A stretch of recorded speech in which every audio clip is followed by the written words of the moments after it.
Halo, selamat siang. Hari ini kita akan belajar tentang sebuah teks yang baru, yaitu teks hikayat. Teks hikayat adalah kita akan belajar tentang sebuah teks yang baru, yaitu teks hikayat. Teks hikayat ini kita pelajari di semester 2, harusnya di semester 1 ya. Apa topik yang akan kita bahas untuk pertemuan kali ini? Ada dua. Topiknya yang pertama adalah tentang isi atau karakteristik teks hikayat. Seperti apa sih ciri-ciri teks hikayat itu gitu. Yang kedua adalah nilai-nilai dalam teks hikayat.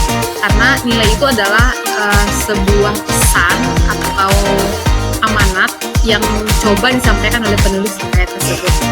Seperti itu. Kemudian kita akan masuk ke pengertiannya. Apa sih teks hikayat itu? Nah, teks hikayat adalah cerita Melayu klasik yang menonjolkan unsur penceritaan berciri kemustahilan dan kesaktian tokohnya. Pengertian ini ada tertulis dalam buku paket kalian ya. Dalam modul juga ada. Nah, seperti apa bentuk cerita hikayat atau teks hikayat? Seperti ini contohnya. Coba ibu bacakan. Tersebutlah perkataan seorang raja yang bernama Indra Bungsu dari negeri Kobat Syahrial. Setelah berapa lama di atas kerajaan, tiada juga beroleh putra. Maka pada suatu hari, ia pun menyuruh orang membaca doa kunut dan sedekah kepada fakir dan miskin. Kata beberapa lamanya, Tuan Putri Siti Kendi pun hamillah dan bersalin 2 orang putra. Adapun yang tua keluarnya dengan panah dan yang muda dengan pedang. Jadi diceritakan ada seorang raja di kerajaan nama kerajaannya itu atau negerinya itu Kobat Syahrial. Nama rajanya itu adalah Indra Bungsu. Seperti itu, dan dia tuh punya istrinya tuh bernama Tuan Putri Siti Kendi. Mereka tuh susah punya anak. Lalu Indra Bungsu tuh berdoa, doa kunut, lalu kemudian berbagi atau bersedekah dengan fakir miskin. Setelah itu dia lakukan, maka permohonannya terkabul. Akhirnya dia punya anak. Nah, anak yang tua, anak yang pertama, karena kan kembar ya, anak yang pertama lahir tuh, anak yang tua itu lahir keluar dari perut mamanya dengan panah, dan yang muda lahir dari perut mamanya dengan pedang, seperti itu. Nah, dari cerita tadi, menurutmu apa hal yang paling mencolok atau yang paling khas dari hikayat, dari cerita hikayat dibandingkan dengan teks cerpen biasa? Oke, setelah kita baca cerita tadi, kita bisa lihat ada 5 yang paling khas dari cerita hikayat itu. Yang pertama, mengisahkan tentang kisah di sebuah kerajaan. Jadi tadi kan nama kerajaan, ada raja namanya Raja Indra Bungsu, nama negerinya atau nama kerajaannya adalah Kobat Syahrial. Jadi hampir semua teks hikayat itu menceritakan kisah yang terjadi di sebuah kerajaan. Lalu kemudian kesaktian, tokoh dalam ceritanya mempunyai kesaktian. Kelak nanti itu kan yang tadi hanya kutipan ya. Jadi kelak kedua anaknya Indra Bungsu itu bisa mengalahkan tokoh raksasa gitu. Jadi biasanya tokoh-tokoh di teks hikayat itu memiliki kesaktian. Ada yang bisa mengalahkan raksasa, ada yang bisa mengalahkan makhluk aneh, seperti itu. Setiap tokohnya, salah satu dari tokoh gitu pasti punya kesaktian, bisa mengalahkan musuhnya dengan kesaktiannya tersebut. Lalu kemudian ada kemustahilan. Ada hal yang terjadi atau yang diceritakan di kisah di hikayat itu yang di luar nalar gitu, yang logika kita tuh nggak bisa diterima. Contohnya itu tadi, ada anak yang lahir dari rahim ibunya dengan membawa panah, dan ada yang lahir dengan membawa pedang.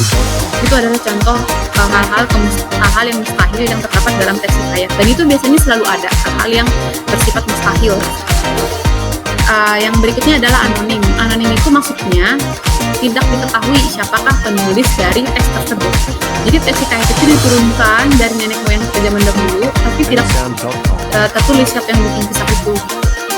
Lalu kemudian bahasa arkais. Bahasa arkais itu adalah maksudnya seperti tadi, bahasa yang terdapat dalam teks hikayat itu tersebutlah perkataan gitu. Itu kan cara berceritanya itu pakai cara bercerita Melayu kuno dulu gitu.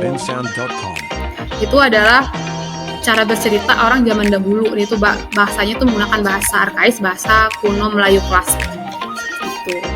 Nah, kemudian tadi tadi kan topiknya itu ada 2, mengenal karakteristik teksnya, lalu kemudian mengenal nilai-nilai yang terdapat dalam teks hikayat. Seperti apa sih dan apa saja nilai yang terdapat dalam teks hikayat? Yang pertama itu adalah nilai religius. Nilai ini religi berarti agama ya. Nilai yang berkaitan dengan Tuhan dan agama, hubungan antara manusia dengan Tuhannya. Yang kedua adalah nilai sosial. Nilai sosial itu maksudnya norma atau nilai yang mengatur hubungan kita dengan sesama manusia. Bagaimana kita berinteraksi dengan sesama manusia di lingkungan kita, di sekitar kita.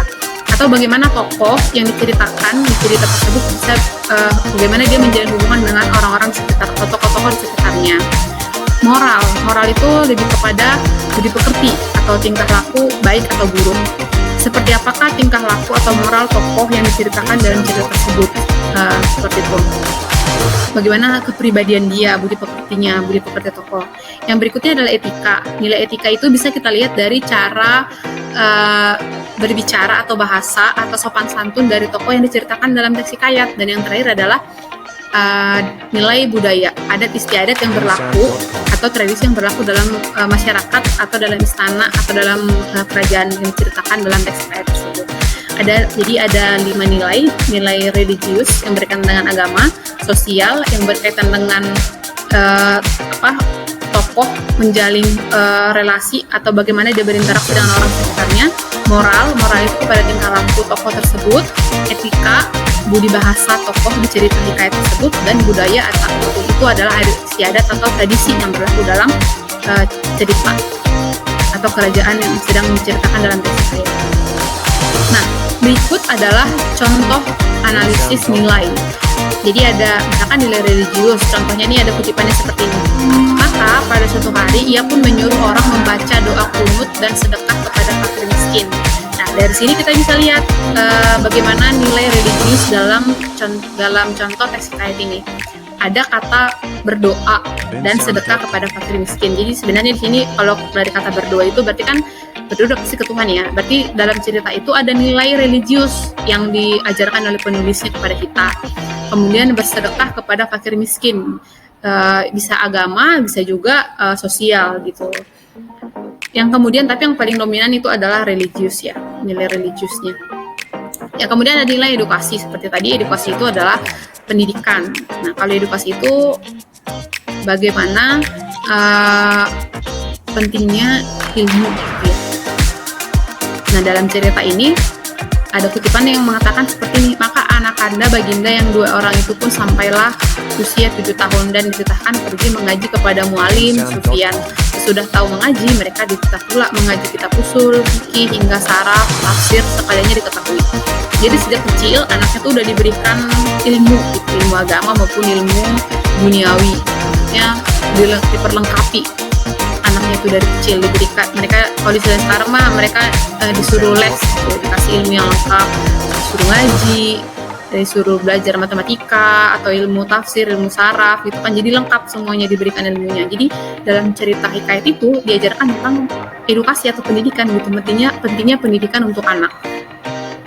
Contoh yang berikutnya adalah ada kutipan teks hikayat seperti ini isinya. Esok harinya Malim Deman berpamitan kepada ayahandanya dan ibunya. Ia hendak berangkat seorang diri pergi ke hulu negeri menemui nenek Kabayan.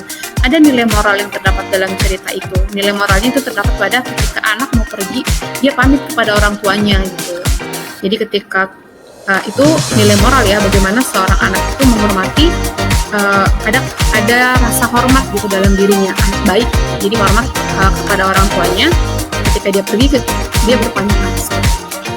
Kemudian ada nilai sosial, ada kutipan teks hikayat seperti ini, dengan segera Syafri mengeluarkan dayang-dayang itu, tatkala Garuda itu datang, Garuda itu dibunuhnya. Jadi ada nilai sosial, di nilai sosial adalah dia mengeluarkan dayang-dayang. Ceritanya Syafri ini mengeluarkan dayang-dayang yang sedang ditawan oleh Garuda. Nah, si Syafri ini meskipun hanya dayang-dayang, maksudnya bukan seseorang, kalau dayang-dayang itu kan mungkin pemeran sampingan gitu ya kalau dalam istana, tapi dia menolong semua orang yang membutuhkan pertolongan gitu, bahkan dayang-dayang pun dia tolong seperti itu. Itu adalah contoh-contoh nilai-nilai yang bisa kita temui dalam sebuah teks hikayat. Demikianlah penjelasan tentang karakteristik ataupun tentang nilai-nilai yang terdapat dalam sebuah teks hikayat. Kalau misalnya ada yang kurang jelas atau ada pertanyaan, boleh kamu tanyakan ke Bu Marta di kelas, ataupun kamu bisa komen di komentar yang ada dalam video pembelajaran ini. Terima kasih.